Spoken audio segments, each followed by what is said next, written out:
Later on laurel लस्का की बात करने वाले हैं हम यहाँ पर Matthias Schleiden and Theodor Schwann. तो देखिएगा, मैथ्यूस स्लाइडेन एक जर्मन बॉटनिस्ट थे और थियोडोर शॉन एक ब्रिटिश जूलॉजिस्ट थे। दोनों में ही एक सिमिलैरिटीज देखने को मिली और वो सिमिलैरिटी ये थी कि दोनों का काम एक साथ ही चल रहा था, पर दोनों ही नहीं जानते थे कि एक दूसरे का काम किस चीज पर चल रहा है। और कोइंसिडेंट की बात यह है कि इन दोनों ने कंबाइंडली सेल थ्योरी दी थी। तो दिमाग में रखिएगा बेटा, ये दोनों ने साथ साथ काम किया था पर अलग अलग जगह पर रहकर। मतलब ये लोग नहीं जानते थे कि जो सेल थ्योरी अभी आगे बनने वाली है वो हम दोनों के कंट्रीब्यूशन से बनने वाली है। तो इंटरेस्टिंग फैक्ट है इसके बारे में। तो मैथ्यूस स्लाइडेन जो थे वो जर्मन बॉटनिस्ट थे और इन्हें प्लांट सेल के अंदर इन्होंने क्या किया था, स्टडी किया था। तो इन्होंने प्लांट सेल पे स्टडी की थी और शॉन जो थे जूलॉजिस्ट थे, उन्होंने एनिमल सेल पे स्टडी की थी। अब दिमाग में रखिएगा बेटा, इन्होंने क्या किया, इन्होंने बताया कि जो सेल्स होती है, सेल से जो टिश्यूज बनते हैं उससे प्लांट सेल की फॉर्मेशन हो रही है। ठीक है, इन्होंने बताया। अब जूलॉजिस्ट जो थे यहाँ पर, जो शॉन जो जूलॉजिस्ट थे, उन्होंने एनिमल सेल के बारे में बताया कि एनिमल सेल की चारों तरफ एक लेयर पाई जाती है, प्लाज्मा मेम्ब्रेन बोला जाता है उसको। ठीक है, तो प्लाज्मा मेम्ब्रेन की जो स्टडी थी, एनिमल सेल के चारों तरफ जो पाई जाने वाली मेम्ब्रेन है वो प्लाज्मा मेम्ब्रेन है, तो ये बताने वाले थे। नेक्स्ट इन्होंने एक चीज और बताई थी कि प्लांट के चारों तरफ जो वॉल पाई जाती है वो सेल वॉल पाई जाती है। बेटा याद रखिएगा, ये जूलॉजिस्ट जरूर थे पर इन्होंने एक चीज और बताई थी एड ऑन करके कि जो सेल वॉल है वो प्लांट के चारों तरफ पाई जाती है, ये भी इन्होंने ही बताया था। अब बात करते हैं बेटा नेक्स्ट।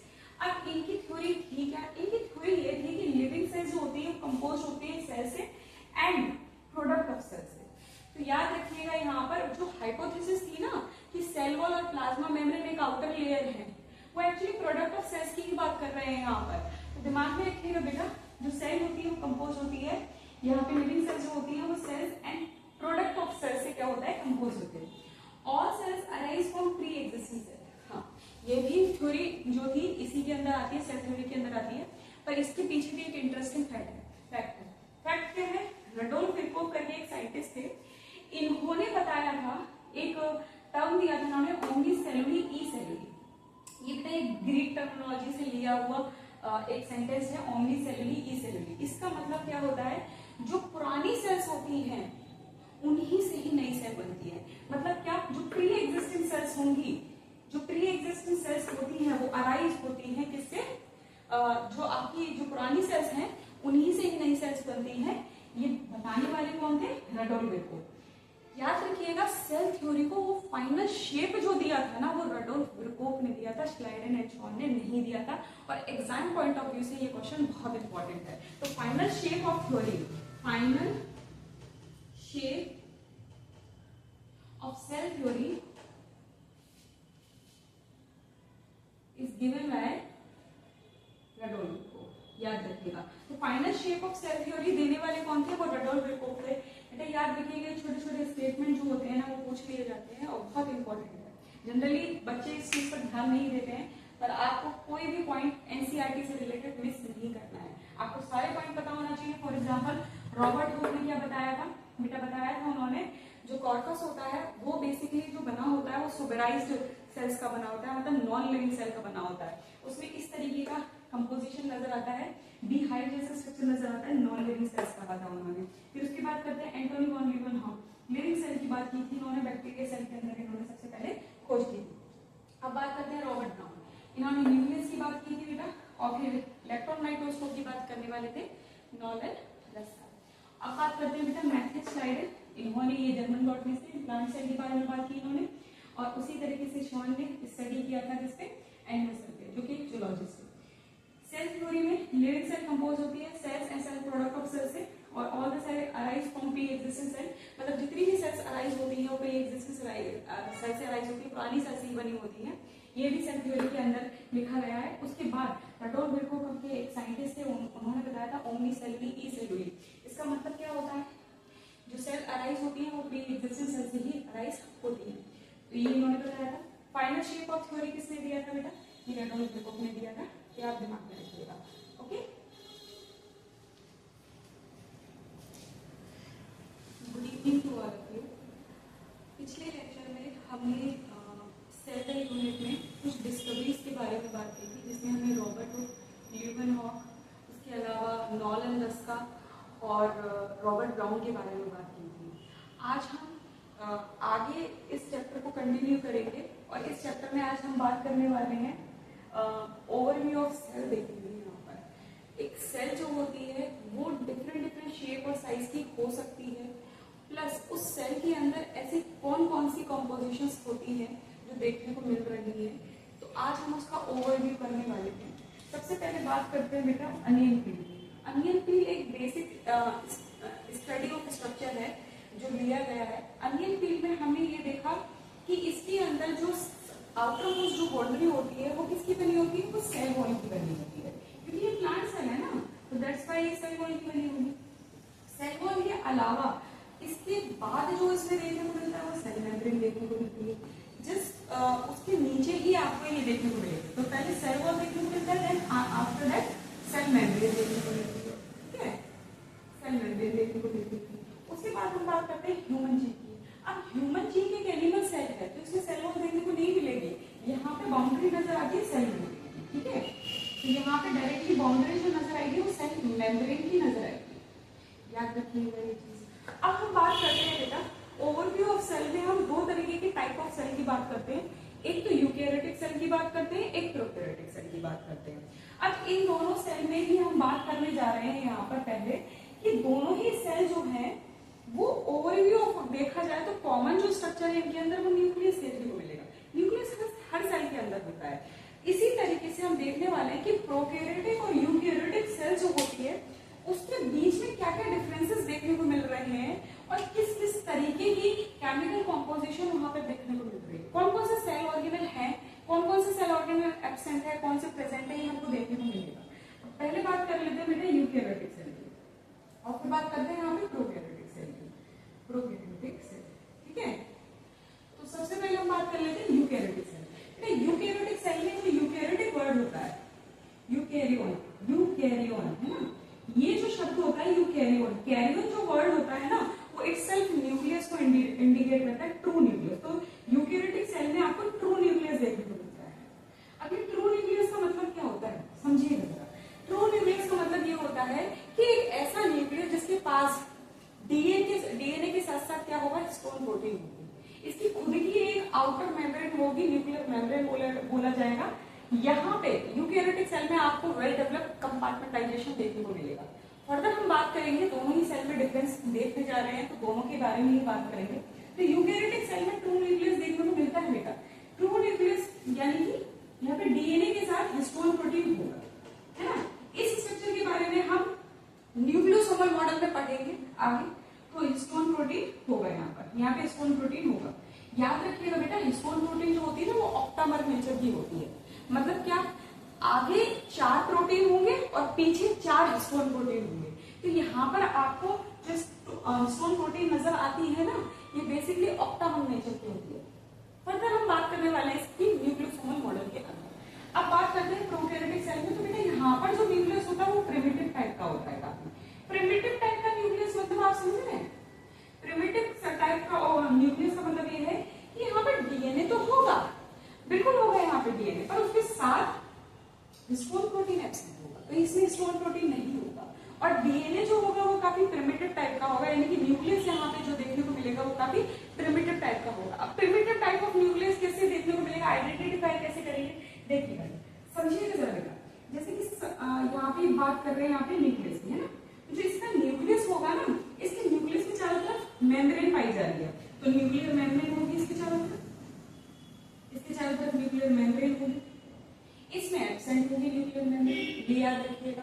अब यहाँ पर जो डीएनए पाया जा रहा है, इस न्यूक्लियस के अंदर जो डीएनए पाया जा रहा है वो कैसे पाया जा रहा है, वो हिस्टोन प्रोटीन के साथ पाया जा रहा है। मतलब कैसा है, इसका डीएनए जो होगा वो प्लस हिस्टोन प्रोटीन का बना होगा, याद रखिएगा इस चीज को। उसके अलावा हमको क्या नजर आ रहा है, यहाँ पर न्यूक्लियोप्लाज्म नजर आएगा, यहाँ पे हमको न्यूक्लियोप्लाज्म नजर आएगा, ये दिमाग में रखिएगा।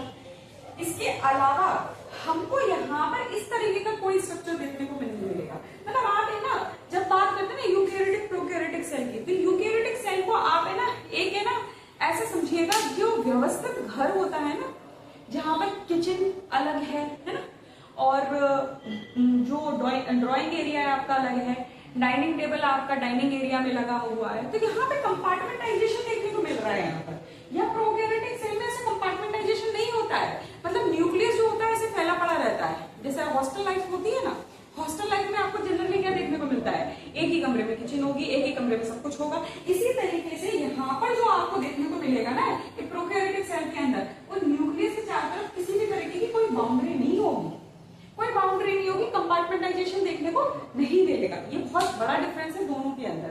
तो यूकैरियोटिक सेल में हम बात करते हैं यूकैरियोटिक सेल में हम बात करते हैं कि प्रॉपर न्यूक्लियस देखने को मिल रहा है, एडवांस टाइप का न्यूक्लियस देखने को मिल रहा है, लेकिन प्रोकैरियोटिक सेल में एडवांस टाइप का न्यूक्लियस देखने को नहीं मिल रहा है। प्रॉपर कंपार्टमेंटाइजेशन देखने को मिल रहा है, यहाँ कंपार्टमेंटाइजेशन देखने को नहीं मिल रहा। तो हम इन पॉइंट्स को लिख भी देते हैं। तो यहाँ पे कंपार्टमेंटाइजेशन क्या होगा, देखने को मिलेगा। ठीक है, यहाँ पे कंपार्टमेंटाइजेशन होगा, लेकिन यहाँ पर कंपार्टमेंटाइजेशन एब्सेंट होगा। ये दिमाग में रखिएगा। न्यूक्लियस यहाँ पे एडवांस टाइप का होगा, यहाँ पे प्रिमिटिव टाइप का होगा। यहाँ पे न्यूक्लियर मेम्ब्रेन, न्यूक्लियर प्लाज्मा, ये सब क्या होगा, एब्सेंट होगा। ये दिमाग में रखिएगा। ठीक है, तो यहाँ पर अब हम बात करने वाले हैं नेक्स्ट पॉइंट की। अब नेक्स्ट पॉइंट क्या है, इन दोनों के बीच में डिफरेंस क्या है, सेल ऑर्गेनल का डिफरेंस है।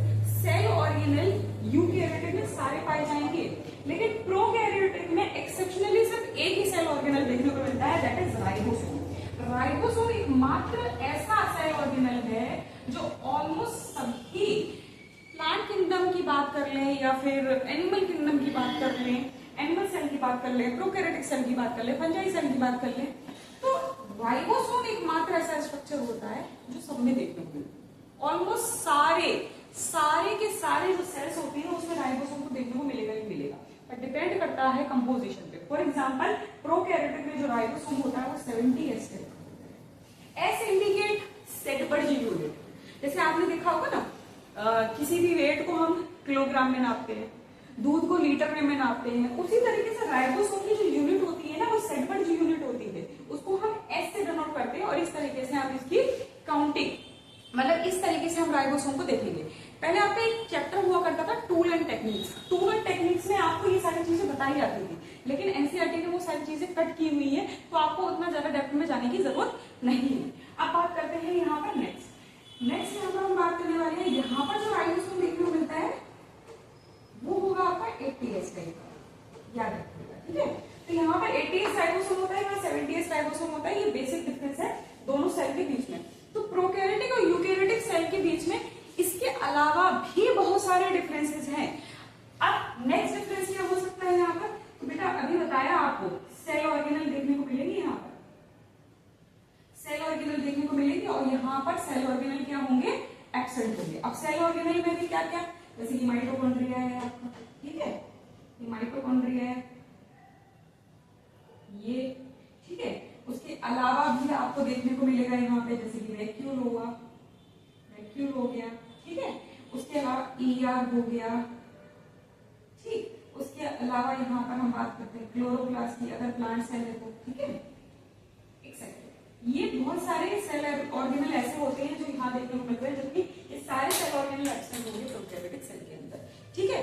अब हम नेक्स्ट में बात करने वाले हैं बेटा, एक बात याद रखिएगा बेटा, प्रोकैरियोटिक सेल और यूकैरियोटिक सेल में एक चीज का और डिफरेंस याद रखिएगा, यहाँ पर आपको बाउंड्री जो होगी ना वो देखने को मिलेगी। मतलब सेल के चारों तरफ आपको बाउंड्री, न्यूक्लियस के चारों तरफ बाउंड्री देखने को मिलेगी। तो सेल ऑर्गेनल कैसे होंगे, वो बाउंडेड होते हैं, ठीक है ना। तो यहाँ पर याद रखिएगा, यहाँ पे बाउंड्री देखने को मिलेगी, यहाँ पे बाउंड्री देखने को नहीं मिलेगी। अभी बताया ना आपको, आप हमेशा ऐसे याद रखिएगा, एक वेल ऑर्गेनाइज्ड घर होता है और एक हॉस्टल लाइफ जिस तरीके से बच्चे जीते हैं उसको थोड़ा दिमाग में रखिएगा। एक आपका जो प्रॉपर घर होता है ना, तो वहां पे न्यूक्लियस को बकायदा एक अलग जगह मिली हुई है, ठीक है, वो अपना काम कर रहा है। उसके अलावा माइटोकॉन्ड्रिया को अलग जगह मिली हुई है, वो अपना काम कर रहा है। लेकिन प्रोकैरियोटिक सेल में ऐसा कुछ नहीं होता है, वो न्यूक्लियस जो होता है, डीएनए जो होता है वो ऐसे ही पड़ा रहता है बिल्कुल, ठीक है। तो ये दिमाग में रखिएगा, दोनों सेल में डिफरेंस होता है, ठीक है। अब बात करने जा रहे हैं बेटा आगे की बात करने जा रहे हैं यहाँ पर बेटा याद रखिएगा कुछ बेसिक पॉइंट्स और याद रखिएगा। फॉर एग्जाम्पल राइबोसोम को लेकर। राइबोसोम जो होता है ना, ये जो राइबोसोम है ना आपका, ये राइबोसोम जो होता है वो माइटोकॉन्ड्रिया में और क्लोरोप्लास्ट में पता है कैसा होता है, वो 70S टाइप का होगा। कैसा होगा? 70S टाइप का राइबोसोम होगा, जो हम पहले भी बात कर चुके हैं इसके बारे में। तो याद रखिएगा 70S का माइटोकॉन्ड्रिया होगा, यहाँ पे क्लोरोप्लास्ट भी कैसा होगा, 70S टाइप का होगा। ये एक्सेप्शनली आपको याद रखना है। अब इसके पीछे भी एक हिस्ट्री है, उसके बारे में हम जानेंगे आगे के लेक्चर में, ठीक है। तो यहाँ पर माइटोकॉन्ड्रिया और क्लोरोप्लास्ट कैसा है, 70S टाइप। तो बैक्टीरिया सेल्स हुई है ना, तो बैक्टीरिया सेल्स आपकी यानी कि प्रोकैरियोटिक सेल है ना। तो बैक्टीरिया सेल्स के अंदर यहाँ पे आप याद रखिएगा बैक्टीरिया सेल, ठीक है, ऐसे करके क्वेश्चन आ जाता है। तो बैक्टीरिया सेल्स में और माइटोकॉन्ड्रिया में, क्लोरोप्लास्ट में अगर राइबोसोम पूछा जाए कैसा होगा तो आप कहेंगे 70S टाइप होगा, ठीक है ना। अब आगे बात करने जा रहे हैं हम फर्दर। अब हम आगे बात करने जा रहे हैं यहाँ पर कुछ और स्ट्रक्चर बेटे, यहाँ पर जो हम बात करने जा रहे हैं सेंट्रियोल के बारे में बात करेंगे अभी यहाँ पर, ठीक है। तो सेंट्रियोल जो होता है ना वो जनरली एनिमल सेल के अंदर प्रेजेंट होता है, ठीक है। तो सेंट्रियोल एक ऐसा स्ट्रक्चर होता है, सेंट्रियोल एक ऐसा स्ट्रक्चर होता है जो एनिमल सेल में प्रेजेंट होगा। किसमें प्रेजेंट होगा? एनिमल सेल में प्रेजेंट होगा। अब यहाँ पे सेंट्रियोल क्या काम करता है, तो याद रखिएगा सेल डिवीजन में बहुत इंपॉर्टेंट रोल प्ले करता है। तो सेल डिवीजन में ये इंपॉर्टेंट रोल प्ले करेगा, ठीक है, ये दिमाग में रखिएगा, ठीक है। उसके बाद हम बात करते हैं कि सेल, क्या सेल का शेप और साइज सभी में एक जैसा होगा? नहीं, बिल्कुल डिफरेंस होता है। फॉर एग्जांपल आपने देखा होगा आरबीसी का जो शेप और साइज होता है वो नर्व सेल से अलग है, ठीक है ना। ऑस्ट्रिच का जो एग होता है वो काफी बड़ा होता है, ठीक है ना। तो ऑस्ट्रिच एक सिंगल सेल का होता है और उसका जो एग का जो सेल होता है वो काफी बड़ा होता है, ठीक है। तो आप याद रखिएगा यहाँ पे सेल के जो शेप और साइज होते हैं ना वो डिफरेंट हो सकते हैं। सेल का शेप और साइज की अगर बात करें, ये एग्जाम पॉइंट ऑफ व्यू से मैच द फॉलोइंग वे में पूछ लिया जाता है, ठीक है। तो याद रखिएगा बेटा यहाँ पर सबसे जो स्मॉलेस्ट सेल है आपकी, स्मॉलेस्ट सेल है आपकी माइकोप्लाज्म, ठीक है, माइकोप्लाज्म। अच्छा, माइकोप्लाज्म को आप पीपीएलओ कह सकते हो। एनसीईआरटी ने थोड़ा सा इस पॉइंट को अलग तरीके से पेश किया हुआ है, लेकिन माइकोप्लाज्म और पीपीएलओ एक ही बात होती है, याद रखिएगा। ये क्वेश्चन आ चुका है और पीपीएलओ को सही टिक माना गया है, ठीक है। तो माइकोप्लाज्म और पीपीएलओ, पीपीएलओ का मतलब क्या है? प्लूरोनिबल लाइक ऑर्गेनिज्म, ठीक है, इस तरीके से आप याद रखिएगा। तो ये जो सेल्स होती है वो सबसे स्मॉलेस्ट होती है। अब सबसे लॉन्गेस्ट सेल्स जो होती है वो आपकी ह्यूमन के अंदर, लॉन्गेस्ट सेल इन ह्यूमन, ठीक है। तो हम किसकी बात करेंगे यहाँ पे? नर्व सेल्स की बात करेंगे, ठीक है, नर्व सेल्स की बात करेंगे यहाँ पर। आरबीसी का जो शेप और साइज होता है, आरबीसी का जो शेप और साइज होता है वो बाइकॉनकेव टाइप का होता है, तो उसका भी शेप साइज अलग होता है। अच्छा, आपको इनके कुछ पैरामीटर याद रखने पड़ेंगे। फॉर एग्जांपल कौन सी सेल का जो शेप होता है वो कितना होता है, ये आप दिमाग में रखिएगा और आप इस चीज को याद रखिएगा, क्योंकि इसको पूछा जाता है। अगर आपको किसी का भी मेजरमेंट नहीं याद रखिएगा, एनसीईआरटी की एक एक लाइन जो होती है वो एग्जामिनेशन पॉइंट ऑफ व्यू से बहुत इंपॉर्टेंट है, तो दिमाग में रखिएगा। स्मॉलेस्ट सेल माइकोप्लाज्म होती है, लॉन्गेस्ट सेल जो होती है इनमें नर्व सेल्स होती है, और प्लस आपको इनके मेजरमेंट खुद याद करने हैं, ठीक है ना। ठीक, अब बात करते हैं नेक्स्ट इसमें हम क्या बात करने जा रहे हैं? हम यहाँ पर बात करने जा रहे हैं बेटा, जो सेल्स होती है ना वो अलग अलग तरीके की हो सकती है। Some cells is going to be cuboidal, columnar cells, इस तरीके की भी सेल्स देखने को मिलती है। एनसीईआरटी में जब ओवरव्यू ऑफ सेल पढ़ेंगे तो इस left side, right hand side पे आपको एक स्ट्रक्चर नजर आ रहे हैं बहुत सारे। वो सारे जो स्ट्रक्चर हैं आपको क्या करने हैं, वो एज इट इज इसी फॉर्म में आपको याद रखने हैं, ठीक है ना। हालांकि हम आपको वो पढ़ाएंगे, ऐसी बात नहीं है वो नहीं पढ़ाएंगे, वो भी पढ़ाएंगे, लेकिन याद रखिएगा कि जितने भी क्वेश्चंस होते हैं ना जहां पर आपको एक डेटा टाइप से याद रखना है वो मैच द फॉलोइंग्स वगैरह में पूछ लिया जाता है, तो उसको स्किप मत कीजिएगा, ठीक है।